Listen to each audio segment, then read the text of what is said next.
A emergência climática chegou ao Brasil com força total. Ao menos 8 pessoas morreram no sul do país em decorrência das fortes chuvas e vendavais nos últimos dias. A Prefeitura da capital gaúcha decretou estado de emergência depois que o nível do Lago Guaíba bateu recorde e as águas tomaram conta de alguns bairros da cidade. Os centros de treinamento do Grêmio e do Internacional ficaram submersos. Segundo a Defesa Civil Gaúcha, 30% dos municípios do Rio Grande do Sul foram afetados pelas chuvas, impactando a vida de 227 mil pessoas. Depois do temporal, 17 mil pessoas ficaram desalojadas e as tempestades continuaram. Uma equipe de resgate precisou se agarrar a um poste de luz para se proteger da correnteza em Roca Salles, no Vale do Taquari. Eles faziam um resgate quando um bote em que estavam virou com a força da água. 3 pessoas subiram no telhado de uma casa para se abrigar, enquanto outros 2 se agarraram em um poste. Os 2 foram resgatados no sábado. Já os demais passaram a noite no telhado e só foram resgatados no domingo por equipes da Defesa Civil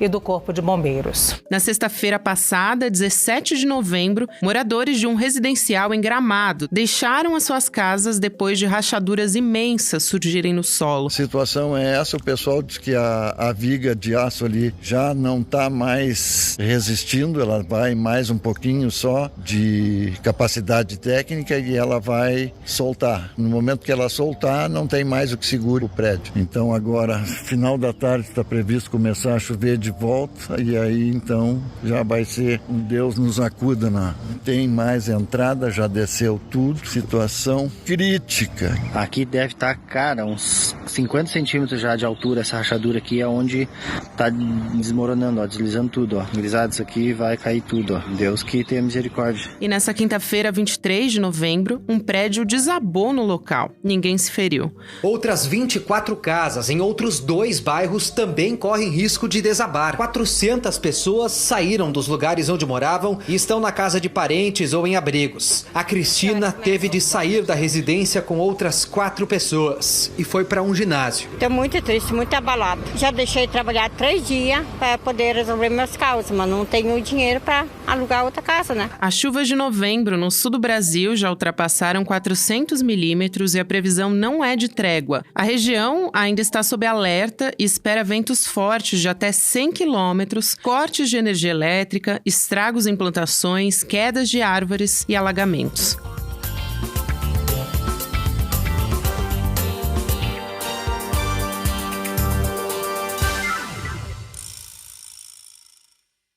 Sexta-feira, 24 de novembro de 2023.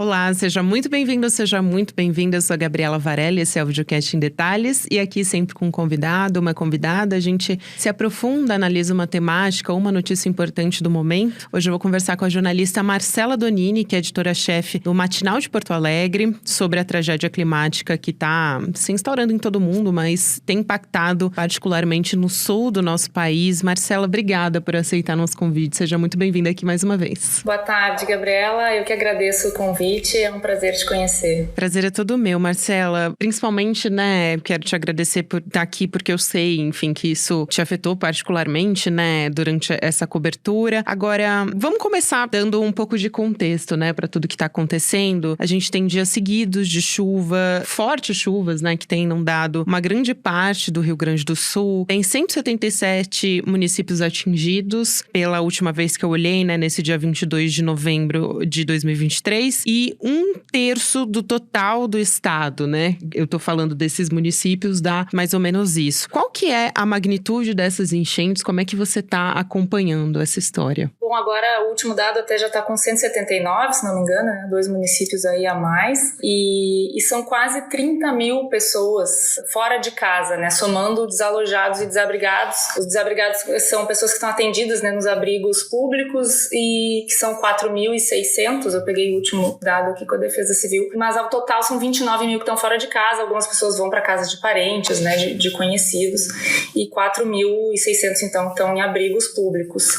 A gente tem também até agora 5 pessoas mortas em função desses transtornos, das enchentes, das inundações, e como tu disseste, aí 1/3 do estado que está afetado por isso. E além das pessoas, né, das vítimas, dos mortos, tem pessoas desaparecidas também, né? Como é que estão as buscas por essas pessoas? A última notícia que eu vi tinha um homem procurado desde ontem, né, que estava desaparecido aqui em Porto Alegre mesmo, né, na região central.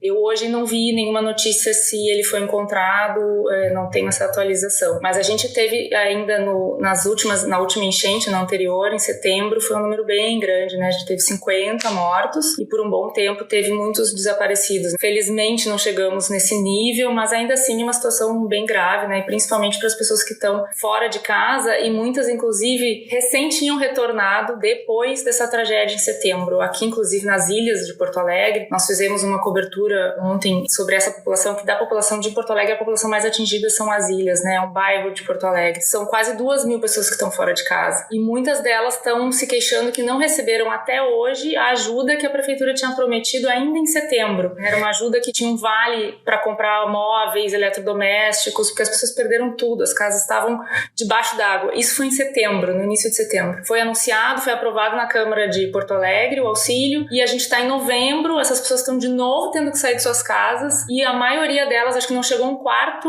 né, segundo a nossa apuração de ontem, não chegou a um quarto das residências que foram vistoriadas pela Defesa Civil, menos de um quarto receberam esse auxílio, né? Então a maioria delas não se recuperou da enchente passada e está de novo fora de casa e não recebeu o auxílio da prefeitura. Isso é muito importante, né? Até vou complementar aqui essa informação que você trouxe, porque justamente não são novidade essas enchentes em setembro. Agora, né? 2 meses que a gente está conversando, Porto Alegre recebeu 450 milímetros de chuva. Essa é a informação que eu tenho aqui. Foi um recorde em mais de 100 anos, 3 vezes mais do que o esperado para aquele mês. Quer dizer, naquela ocasião já teve um plano emergencial com o auxílio que você citou agora e parte dessa população ainda não recebeu, né? Das ilhas de Porto Alegre, por exemplo. E agora o problema se repetindo, então. Então, como é que tem sido o auxílio a essas pessoas que já moram em áreas de risco no estado? A frequência desses episódios, você acha que cria uma situação de vulnerabilidade permanente? O que poderia ser feito para conter, né? Justamente para contenção. Porque se é uma situação que aconteceu há 2 meses, a gente pode imaginar que ela pode acontecer de novo. E pelo que a gente está acompanhando da urgência climática, a gente precisa de mudanças consistentes na administração pública para poder dar conta disso. Exato, e a gente falou aqui dessa enchente de setembro, mas em junho nós passamos por um ciclone também que foi, para Porto Alegre ainda foi pior do que o de setembro, né? O de setembro foi muito duro para as pessoas do Vale do Taquari, que é uma outra região aqui do estado,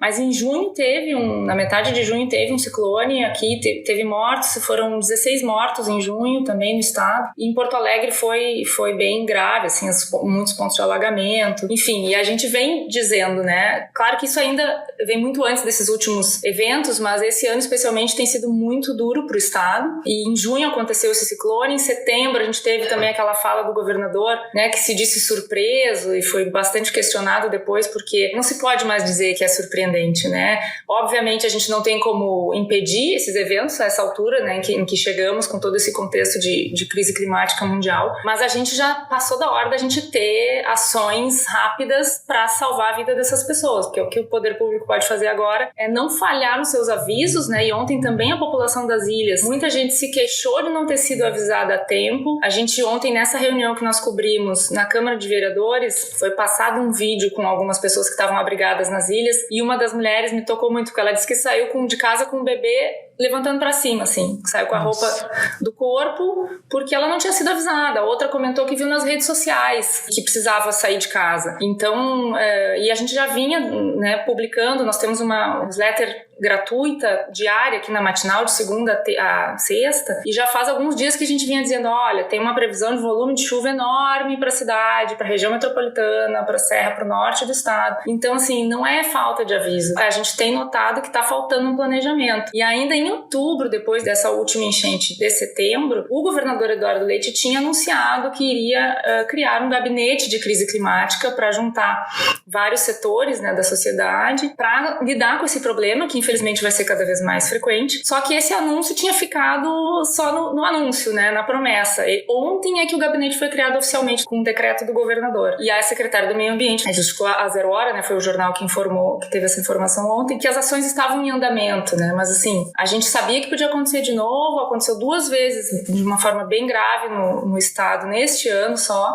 e o gabinete de crise ainda não tinha sido criado, foi criado ontem. Né? Bastante importante isso que você traz, Marcela, porque de fato, né, a gente teve em setembro, a gente teve em junho mortes relacionadas a essas enchentes, a gente tem 28 mil pessoas que foram obrigadas a sair de casa por causa disso nesse momento, incluindo quase 25 mil que estão desalojadas, então sem ter onde ficar. E como é que está sendo o apoio a essas pessoas que não têm onde ficar, né? Tem abrigos públicos à disposição, eles não dão conta de atender a todas essas pessoas. Como é que está funcionando isso ou não está funcionando? Por enquanto, o que a gente tem visto é que o número de desabrigados, né, que estão mesmo, que precisam, não tem auxílio de rede de apoio nenhuma e precisam do poder público, tem conseguido vaga. A gente ainda não viu queixas de que não há mais vagas. Ontem, uma das reclamações da população das ilhas era em relação aos animais, né, que eles estavam pedindo socorro para os seus animais, não só de estimação, tem pessoas nas ilhas ali que também tem outros animais, estavam falando de perda de galinhas, por exemplo, porque a Defesa Civil não estava conseguindo, mas não tinha espaço para os animais em alguns abrigos públicos, isso a gente viu. Mas ainda não, eu não posso te dizer de falta dos abrigos públicos, a gente não viu queixas. Mas as pessoas, o número maior mesmo, esses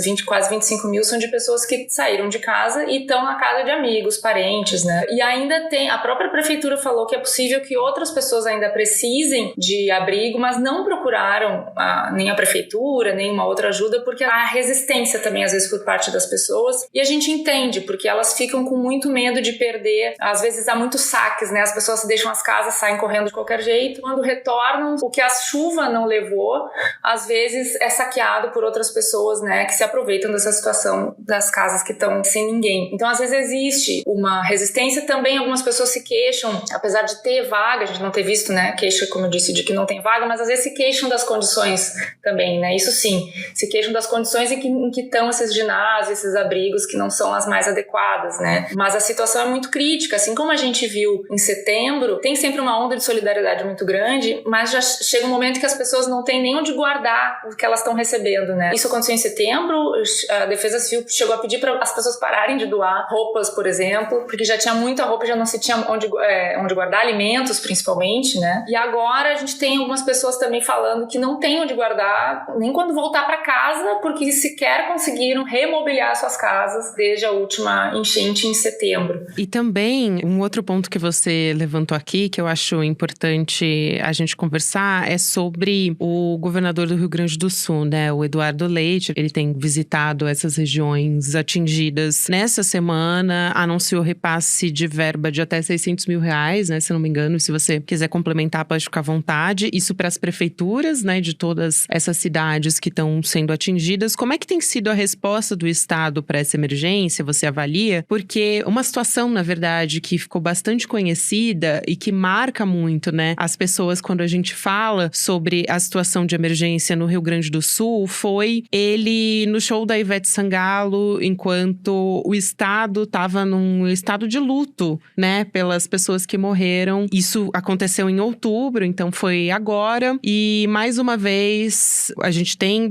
novidades, né, a respeito dessa história. A gente tem novas pessoas morrendo, novas vítimas, né, que estão desalojadas ou, enfim, não podem voltar para suas casas. E ele recebeu, assim, muitas mensagens das pessoas, inclusive as pessoas que nos acompanham aqui no ICL ficaram muito indignadas, né? Porque demonstrava muita insensibilidade dele perante essa situação. Então, eu queria te ouvir a respeito disso. Como é que você está avaliando todo esse trabalho ou a ausência desse trabalho que está sendo feito? Esse episódio do show, acho que ele foi muito simbólico, né? Acho que às vezes também acaba acontecendo um julgamento moral aí, né? De que ele não devia estar no show, enfim. Mas não deixa de ser simbólico, né? O Estado estava naquela calamidade e o governador aparecer naquela situação. Ele, assim, uma impressão até que eu tive, tá? Vendo o vídeo, ele parece parece até constrangido, né? Porque ele também viu que alguém ali estava filmando. Quando aconteceu o show, ele já tinha o grave, se não me engano, né, o mais emergencial da situação já tinha passado, e não acho que ele deixou de atender as pessoas em função do show. Mas foi muito simbólico mesmo, né? Porque eu acho que hoje o mais grave mesmo é a gente, como eu vinha falando, é pensar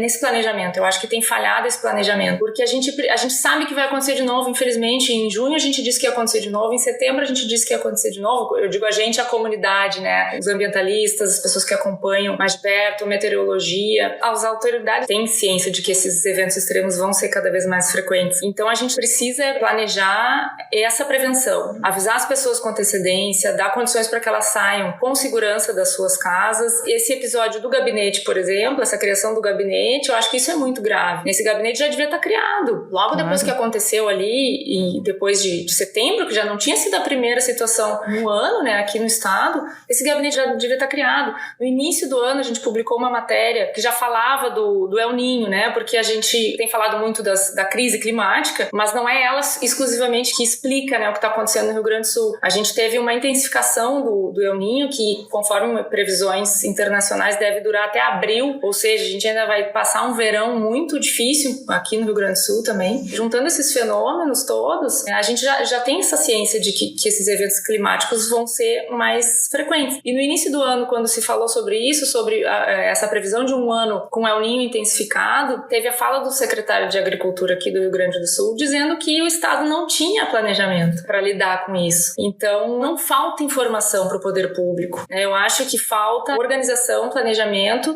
e priorizar essa questão. Ontem mesmo foi aprovada na Assembleia Legislativa aqui do estado o orçamento para o ano que vem. E a oposição tem questionado desde o início da discussão sobre esse orçamento, dizendo que o que está separado, a verba separada para a defesa civil, para lidar com esses eventos, é muito baixa, né? São 50 mil reais que estariam previstos, né, nesse orçamento para o ano que vem. Então, a gente precisa ouvir do Estado qual é a resposta que ele vai dar prática, né? E não só essas ações emergenciais. Na hora que acontece, bom, é o mínimo, né? Sim. É sair e visitar e olhar esses locais. Eu sei que o governador ou mesmo o prefeito fica naquela situação, se não vai, é criticado, se vai, é criticado porque tá botando o colete lá de defesa civil. Eu não vou nem entrar nisso, ele tem que ir, né? Não interessa, tem que ir. O Lula foi cobrado que não veio da outra vez aqui, mas mandou seus ministros, enfim, isso é muito simbólico também. Mas a gente não pode mais manter essa discussão apenas na ação emergencial, depois que as pessoas já estão desaparecidas, algumas pessoas já estão mortas, as pessoas já perderam tudo nas suas casas. Então eu acho que o que o poder público, de forma geral, tem falhado é nesse planejamento, né? Eu espero que agora, com esse gabinete criado, essas ações comecem a ser planejadas e colocadas em práticas a tempo de se evitar uma tragédia maior, porque infelizmente, às vezes a gente tem que até explicar para as pessoas, não tem como a gente frear, né, esses eventos de uma hora para outra. Exato. A gente está vivendo essa crise climática há alguns anos já, e são muitas as alternativas para que isso se reverta, né? Não vai acontecer de um dia para o outro, não depende de um prefeito, de um governador, de uma pessoa, né, das pessoas individualmente carregando as suas ecobags, enfim, essas outras questões que a gente às vezes leva muito pro individual, né?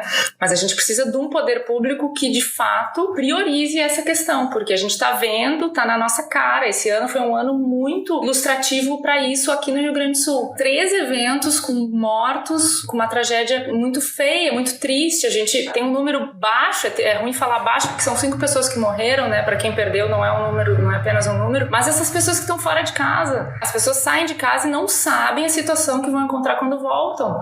Então isso é muito grave e a gente não pode esperar que aconteça, mas daqui 2 meses aconteça de novo, aí vem o governador dizer que deu auxílio, né, emergencial para as prefeituras, e as pessoas fazem mutirão de limpeza e onda de solidariedade. Aí a cada 2 meses a gente vai ver esse ciclo se repetindo, né? Isso, sem dúvida. E, bom, acabou de ser criado esse gabinete, né? Eu queria saber se a gente tem algum detalhe do que está sendo planejado até o momento, se isso já foi divulgado. E uma coisa que me impactou bastante foi justamente aquela imagem que você disse da mulher saindo com o bebê, né? Segurando o bebê no alto, porque o aviso foi muito em cima da hora. E esse aviso, ele pode vir tarde demais em alguns casos, né? Então, é importante que as pessoas saibam que elas precisam deixar suas casas e que elas recebam o aviso com uma antecedência para que elas consigam ter condições de sair de fato, né? Então, se isso também está previsto nesse gabinete, né? Maneiras de que as pessoas saibam, não só pela internet, claro, é muito bom, né? Que as pessoas possam ter acesso às redes sociais para que essa comunicação seja rápida, e ainda bem que elas têm essa alternativa, mas isso não tem que estar na responsabilidade das pessoas, né, que são atingidas pelas enchentes, pelas chuvas, enfim, tem que ser uma responsabilidade do poder público, né, Marcelo? Sem dúvida, e essas pessoas, a gente está falando de pessoas nas ilhas, é uma população pobre, né,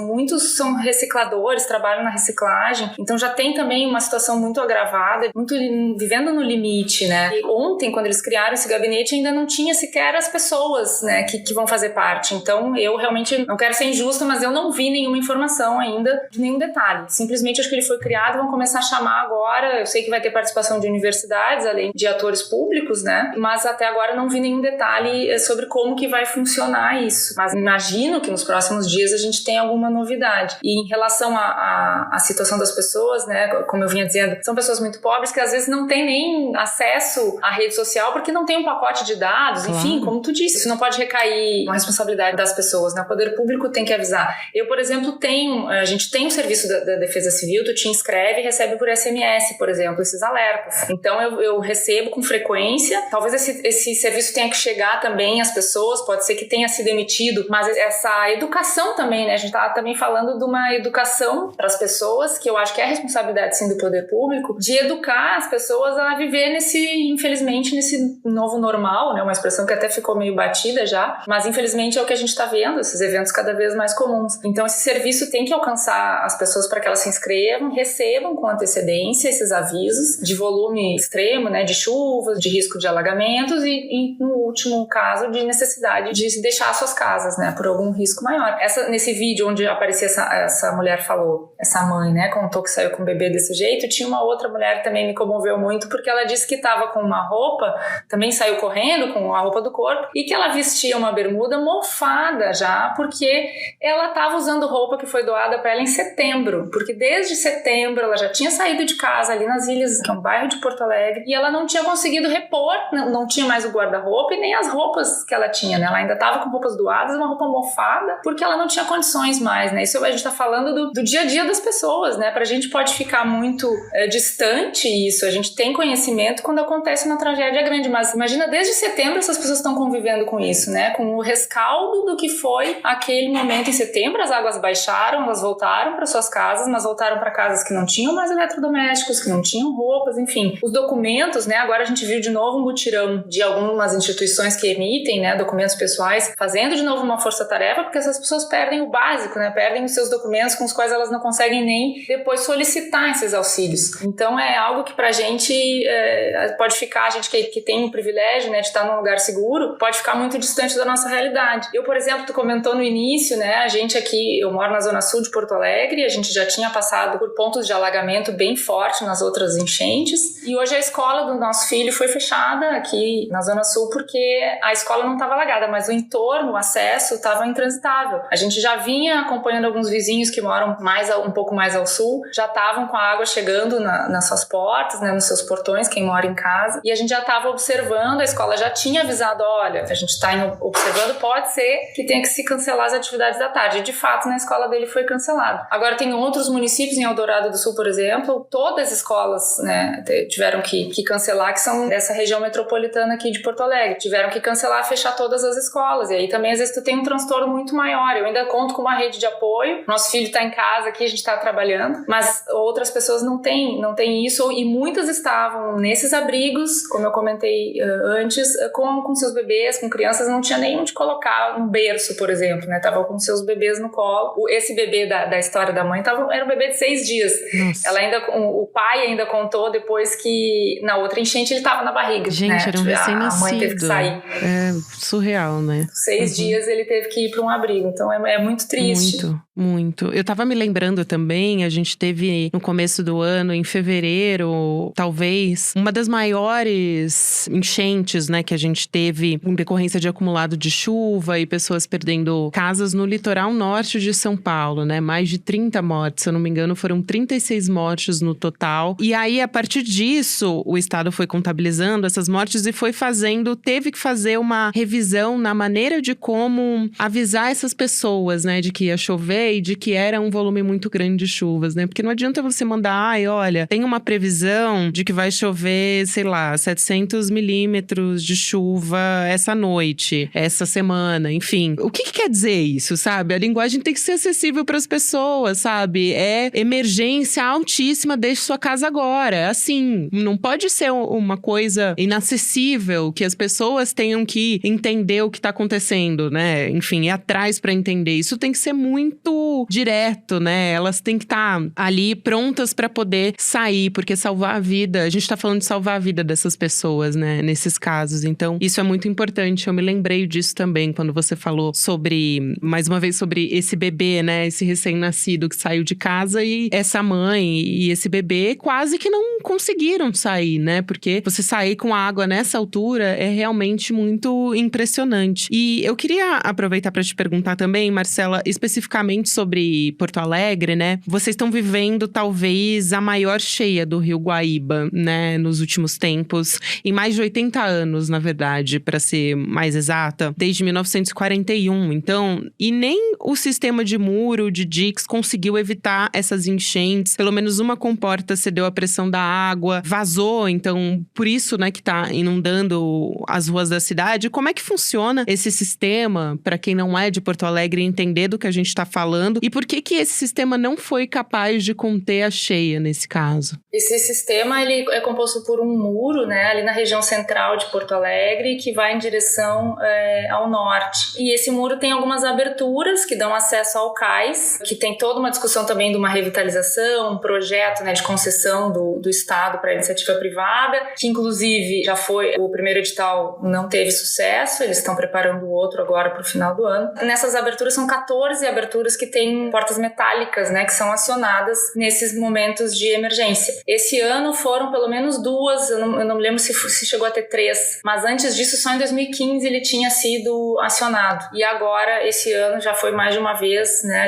ontem tiveram que acionar de novo. E uma dessas comportas, como tu disse, cedeu, né, a pressão da água e alagou o 4º distrito, que é uma região ali na chegada da cidade, né, quem chega ali vai entrar logo no centro, entra por ali. E essa região foi um alagamento inédito que se viu ali, né? A gente fez uma reportagem também e foi até a região e as pessoas muito impressionadas nunca tinham visto tanta água na região ali. Agora eles anunciaram a prefeitura anunciou que já consertou, mas foi como a gente chama aqui, uma gambiarra. Não foi possível soldar ainda o ponto exato onde aconteceu, né, o problema, mas eles com saibro e com pedras, eles estavam tentando conter a água ali, só vão poder de fato fazer o reparo quando a água ceder, né? O Guaíba chegou dessa vez a 3,46 metros, eu até anotei isso, 3,46 metros, que é 46 centímetros acima da cota de inundação ali no centro, 3 metros a cota de inundação. Então ontem chegou a 3,46, hoje de manhã cedo eu tinha visto que ele já estava recuando, só que a gente teve uma chuva fortíssima agora de manhã, no final da manhã, e ele voltou a subir. Agora, por último, a tendência era ele estabilizar, mas aí